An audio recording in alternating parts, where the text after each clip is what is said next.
Mes bien-aimés, bonjour. Nous terminons avec le livre de Matthieu et de Jean. Et maintenant, nous entamons le livre de Marc. Aujourd'hui, c'est le premier chapitre et du verset 1er au verset 45. Nous allons lire ensemble et faire notre prédication selon la volonté du Saint-Esprit.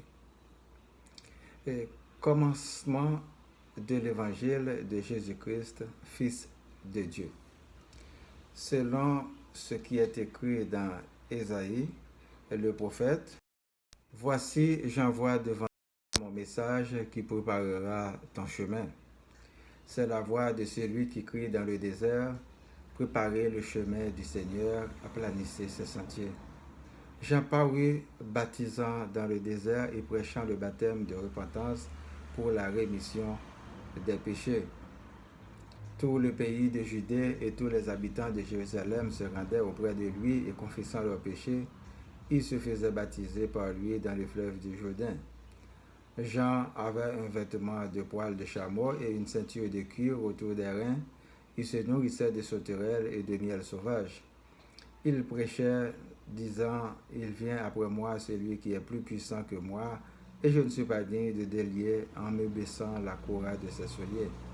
Moi, je vous ai baptisé d'eau, lui, il vous baptisera du Saint-Esprit. » En ce temps-là, Jésus vint de Nazareth en Galilée, et il fut baptisé par Jean dans le Jourdain. Au moment où il sortait de l'eau, il vit les cieux s'ouvrir et l'Esprit descendre sur lui comme une colombe. Et une voix fit entendre des cieux ces paroles, « Tu es mon Fils bien-aimé, en toi j'ai mis toute mon affection. » Aussitôt l'Esprit poussa Jésus dans le désert, où il passa 40 jours tenté par Satan. Il était avec les bêtes sauvages et les anges le servaient. Après que Jean eut été livré, Jésus alla dans la Galilée, prêchant l'évangile de Dieu. Il disait, « Le temps est accompli et le royaume de Dieu est proche. Repentez-vous et croyez à la bonne nouvelle. » Comme il passait le long de la mer de Galilée, il vit Simon et André, frère de Simon, qui jetaient un filet dans la mer, car il était pêcheur. Jésus leur dit, « Suivez-moi et je vous ferai pêcheurs d'hommes. » Aussitôt ils laissèrent leur filet et le suivirent. Étant allés un peu plus loin, il vit Jacques, fils de Zébédée, et Jean, son frère, qui eux aussi étaient dans une barque et réparaient les filets.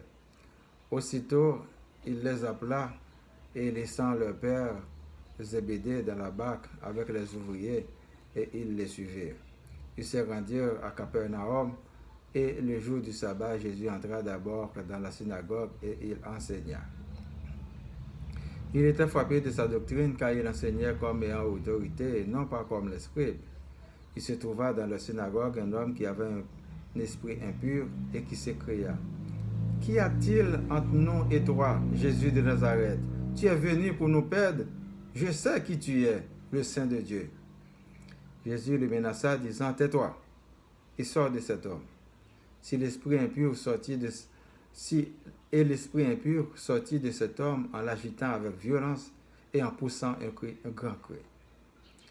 Tous furent saisis de stupéfaction, de sorte qu'ils se demandaient les uns aux autres, « Qu'est-ce que ceci? Une nouvelle doctrine? » Il commande avec autorité même aux esprits impurs et ils lui obéissent. Et sa renommée se répandit aussitôt dans tous les lieux environnants de la Galilée.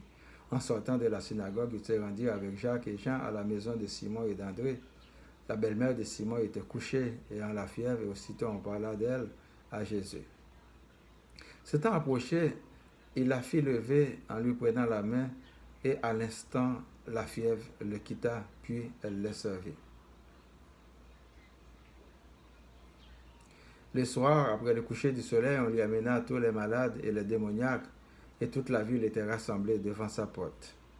Il guérit beaucoup de gens qui avaient diverses maladies.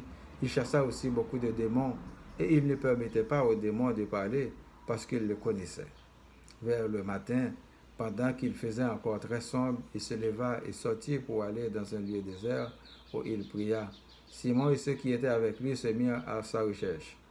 Et quand ils l'eurent trouvé, ils lui dirent, tous te cherchent. Il leur répondit, allons ailleurs dans les bourgades voisines afin que j'y prêche aussi, car c'est pour cela que je suis sorti. Et il alla prêcher dans les synagogues par toute la Galilée et il chassa les démons. Un lépreux vint à lui et se jeta à genoux, il lui dit d'un ton suppliant, si tu le veux, tu peux me rendre pur. Jésus, ému de compassion, étendit la main, le toucha et dit, je le veux, sois pur. Aussitôt la lèpre le quitta et il fut purifié. Jésus le renvoya sur les champs avec de sévères recommandations et lui dit, garde-toi de rien dire à personne, mais va te montrer au sacrificateur et offre pour ta purification ce que Moïse a prescrit, afin que cela leur serve de témoignage. Mais cet homme, s'en étant allé, se mit à publier hautement la chose et à la divulguer, de sorte que Jésus ne pouvait plus entrer publiquement dans une ville. Il se tenait dehors dans des lieux déserts et l'on venait à lui de toutes parts.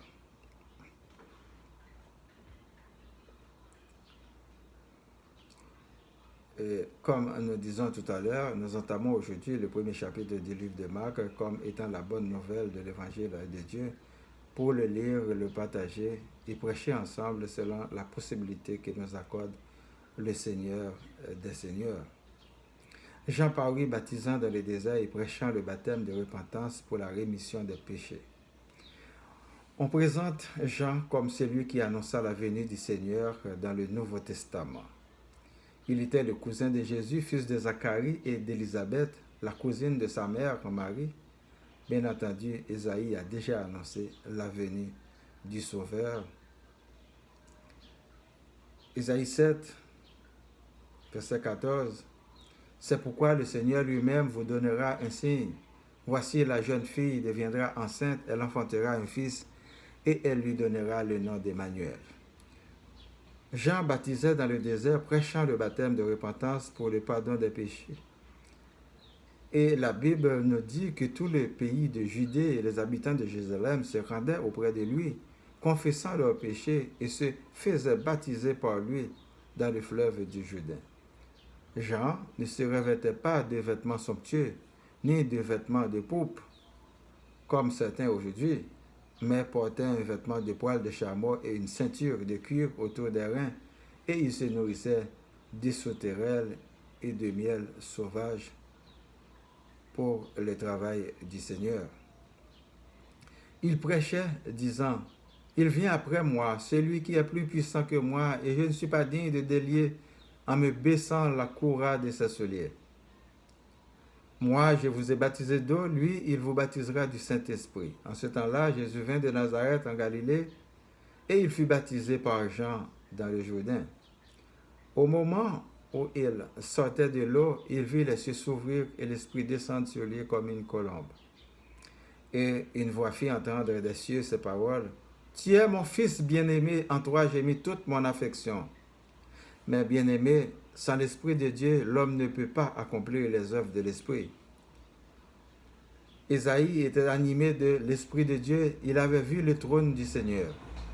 Jean était animé de l'Esprit de Dieu et l'Esprit de Dieu est descendu sur Jésus comme une colombe, disant, « Tu es mon Fils bien-aimé, en toi j'ai mis toute mon affection. » Aujourd'hui, nous nous faisons baptiser et marier par des leaders religieux qui n'ont pas la foi en Jésus-Christ et qui ne croient pas en Dieu le Père. Ils sont des agents de Lucifer. La preuve, c'est que beaucoup d'entre eux ont chuté. Mais vous persévérez dans la foi, car votre salaire est dans la fin de la course. Matthieu 24, verset 13, « Mais celui qui persévérera jusqu'à la fin sera sauvé. » Les cultes sont souvent chantés et célébrés par des mercenaires qui rendent des services à Lucifer parce qu'ils travaillent pour lui. Mais vous, convertissez-vous et repentez-vous. Le Saint-Esprit vous éclairera le chemin du salut. Gardez en toutes circonstances votre foi. Vous êtes partout parmi des impurs. Vous n'êtes pas nombreux comme des gens purs, mais soyez des lumières. Faites-en des disciples pour le Seigneur. car votre récompense sera grande dans le royaume de Dieu. Le sel a de moins d'importance quantitative que les autres ingrédients, mais est très brillant par sa saveur en termes qualitatifs dans les plats. La cérémonie est symbolique, l'engagement est solide et vous concerne absolument avec Dieu. La religion est de l'homme, le souffle de vie et le Saint-Esprit sont de Dieu. À bien y réfléchir pour ne pas se faire arnaquer par des fossoyeurs et des professionnels avec des langues bien pendues. Le chemin a été plané par Jean dans la plus grande simplicité. Aujourd'hui, ces simples gestes nous coûtent une fortune. Ne sommes-nous pas majoritairement dans une misère noire? La réponse est bien oui. En Jésus-Christ, il existe un seul baptême au nom du Saint-Esprit. Mais des leaders qui n'ont pas la foi baptisent aussi. Cela nous concerne absolument. En ce qui concerne le mariage signifie l'union légitime de deux personnes, mais très compliqué pour ceux qui servent l'Éternel. Marc 10, verset 1, Jésus étant parti de là, se rendit dans le territoire de la Judée, au-delà du Jourdain. La foule s'assembla de nouveau près de lui, et selon sa coutume, il se mit encore à l'enseigner. Les pharisiens l'abordèrent, et pour l'éprouver, ils lui demandèrent s'il est permis à un homme de répudier sa femme. Il leur répondit, que vous a prescrit Moïse? Moïse, dit-il, a permis d'écrire une lettre de divorce et de répudier. Et Jésus leur dit, c'est à cause de la dureté de votre cœur que Moïse vous a donné ce précepte. Mais au commencement de la création, Dieu fit l'homme et la femme. Et c'est pourquoi l'homme quittera son père et sa mère et s'attachera à sa femme. Et les deux deviendront une seule chair. Ainsi, ils ne sont plus deux, mais ils sont une seule chair. Que l'homme donc ne sépare pas ce que Dieu a joint.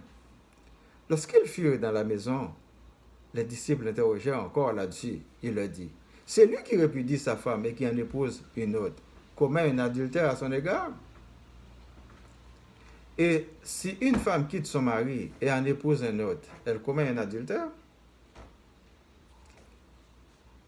Matthieu 19, il répondit, n'avez-vous pas lu que le Créateur au commencement fit l'homme et la femme? Et qu'il dit, c'est pourquoi l'homme quittera son père et sa mère et s'attachera à sa femme, et les deux deviendront une seule chair. Ainsi, ils ne sont plus deux, mais ils sont une seule chair. Que l'homme donc ne sépare pas ce que Dieu a joint. Pourquoi donc, lui dit-il, Moïse a-t-il prescrit de donner à la femme une lettre de divorce et de la répudier? Il leur répondit, c'est à cause de la dureté de votre cœur que Moïse vous a permis de répudier vos femmes. Au commencement, il n'en était pas ainsi. Mais je vous dis que celui qui répudie sa femme, sauf pour infidélité, et qui en épouse une autre, commet un adultère. Ses disciples lui dirent, si telle est la condition de l'homme à l'égard de la femme, il n'est pas avantageux de se marier. Il leur répondit, tous ne comprennent pas cette parabole, mais seulement ceux à qui cela est donné. Quand il y a des eunuques qui le sont dès le ventre de leur mère, il y en a qui le sont devenus par des hommes, et il y en a qui se sont rendus tels eux-mêmes à cause du royaume des cieux. Que celui qui peut comprendre, comprenne. Alors, retenez bien ceci, si l'un des couples meurt, l'autre est libéré et peut se remarier. Les autres relations viennent du diable et mènent vers le royaume satanique, mes amis. À qui bien veut l'entendre, à ne pas confondre avec la légalisation de l'État qui légalise pour protéger tous ses citoyens indistinctement sur leur territoire. Mais un serviteur de Dieu ne doit pas, sur aucune forme, cautionner ou consommer un mariage interdit par Dieu. Matthieu 22, verset 13. Alors le roi dit au serviteur, liez-lui les pieds et les mains, et jetez-le dans les ténèbres du dehors, où il y aura des pleurs et des grincements de dents. Car il y a beaucoup d'appelés, mais peu d'élus. Pourquoi a-t-on peur de dénoncer les corrompus, les méchants, les criminels, les abominations, les hypocrites, les débauches, les idolâtres, les voleurs, les menteurs, les escroqueurs. Pourtant, c'est le travail de chaque disciple de Jésus. Ces qualificatifs subventionnés font partie de la force ténébreuse et ils travaillent pour le royaume du diable. Nous faisons du sectarisme.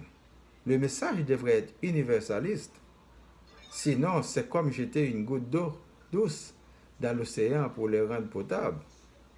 Nous discutons de la philosophie du matérialisme, mais pas de la spiritualité ou de la sainteté. Jésus dit, Matthieu 6, verset 33, « Cherchez premièrement le royaume et la justice de Dieu, et toutes ces choses vous seront données par-dessus. » Autant que l'homme fuit loin de Dieu et de la justice, autant qu'il est loin du bonheur. Et chez l'ennemi, c'est la grande souffrance et l'injustice sociale généralisée. Après que Jean eut été livré, Jésus alla dans la Galilée prêchant l'évangile de Dieu. Il disait, le temps est accompli et le royaume de Dieu est proche. Repentez-vous et croyez à la bonne nouvelle. Comme il passait le long de la mer de Galilée, il vit Simon et André, frère de Simon, qui jetaient un filet dans la mer, car il était pêcheur. Jésus leur dit, suivez-moi et je vous ferai pêcheur d'hommes. Aussitôt, ils laissèrent leur filet et le suivirent. L'appel est aussi adressé à vous. En ce précieux jour, aujourd'hui, Jésus vous appelle à venir travailler dans son champ, dans son royaume où il est le roi. Vous ne viendrez au grand jamais, comme en prétendent les ennemis que vous viendrez nous faire de la concurrence. C'est faux. Chacun a sa place comme ouvrier dans le travail du Seigneur. Luc 10, verset 2, il leur dit, la moisson est grande, mais il y a peu d'ouvriers. Priez donc le maître de la moisson d'envoyer des ouvriers dans la moisson. C'est au pied du mur qu'on voit le maçon, dit le proverbe français. Ils se rendirent à Capernaum et le jour du sabbat, Jésus entra d'abord dans la synagogue et il enseigna. Il était frappé de sa doctrine car il enseignait comme ayant autorité et non pas comme les scribes. Il se trouva dans la synagogue un homme qui avait un esprit impur et qui s'écria, « Qu'y a-t-il entre nous et toi, Jésus de Nazareth? Tu es venu pour nous perdre. Je sais qui tu es, le Fils de Dieu. » Jésus le menaça, disant, « Tais-toi. » Il sort de cet homme. Et l'esprit impur sortit de cet homme en l'agitant avec violence et en poussant un grand cri. Un scribe était un écrivain public, un rédacteur, un enseignant dans la synagogue. Jésus étant démarqué par ces gens-là dans ses discours parce qu'il était le roi du Père. Il y a toujours une très grande différence entre celui qui est roi de Dieu, dont le centre c'est Dieu, et les leaders professionnels ne s'intéressent qu'au bien matériel, le moi et les échelons dans la hiérarchie. Les brebis égarées ne les intéressent guère. Les esprits mauvais ont poussé de grands cris à l'arrivée de Jésus. L'Esprit dit, « Qu'y a-t-il entre nous et toi? Tu es le Saint de Dieu. » Et Jésus le chassa de l'homme. Aujourd'hui, les petits philosophes, les petits techniciens et les petits scientifiques répètent que Dieu n'existe pas. Mais le démon qui est en eux reconnaît l'existence de Dieu et du Fils de l'homme. Quelle idiotie! Ils sont dans les ténèbres. Ils ont besoin de vous comme un nouveau genre pour aller leur annoncer partout la bonne nouvelle du royaume de Dieu qui nous approche. Un lépreux vint à lui et se jetant à genoux, il lui dit d'un ton suppliant, « Si tu le veux, tu peux me rendre pur. » Jésus ému de compassion, il tendit la main, le toucha et dit, « Je le veux, sois pur. » Aussitôt la lèpre le quitta et il fut purifié. Jésus le renvoya sur les champs avec de sévères recommandations et il lui dit, « Garde-toi de rien dire à personne, mais va te montrer au sacrificateur et offre pour ta purification ce que Moïse a prescrit, afin que cela leur serve de témoignage. » Mais cet homme s'en était allé, se mit à publier hautement la chose et à la divulguer de sorte que Jésus ne pouvait plus entrer publiquement dans une ville. Il se tenait dehors dans les lieux déserts et l'on venait à lui de toutes parts. Vous aujourd'hui, quel témoignage en avez-vous de Jésus-Christ depuis que vous êtes nés de nouveau? Je tiens à vous dire que j'ai déjà eu le témoignage d'une sœur qui a fait la paix avec Jésus-Christ. durant notre prédication du royaume de Dieu. Et nous étions très contents de la grâce que Dieu lui a faite. Si vous ne le faites pas encore, ne laissez pas passer maintenant ce moment précieux. Marcher dans un culte ne veut pas dire sauver, mais faites-en le choix le plus intelligent désormais pour garantir le salut de votre âme en vous confiant totalement et uniquement en Jésus-Christ, notre Sauveur et Sauveur du monde. Nous prions pour M. René, Mme Raymond, M. Adrien, M. Étienne, M. Estimable, M. Emmanuel, Mme Nelson, Mme Nobert, ma famille, vos familles, les amis du groupe spiritualité, nos amis, les personnes malades, les personnes vulnérables, les démunis, les personnes à mobilité réduite, les minorités visibles, les professionnels, les dirigeants, les gens d'affaires, les services d'urgence, les leaders religieux et politiques, les chômeurs, la ville, Laval, Montréal, Québec, Canada et le monde entier. Que Dieu, dans son amour infini, nous accorde sa grâce et sa lumière dans nos prises de décision. Qu'il pardonne nos péchés, qu'il nous donne un cœur de charité pour les plus vulnérables et qu'il exécute son dessein dans notre vie. Récitons ensemble: Notre Père qui es aux cieux, que ton nom soit sanctifié, que ton règne vienne, que ta volonté soit faite sur la terre comme au ciel. Donne-nous aujourd'hui notre pain de ce jour.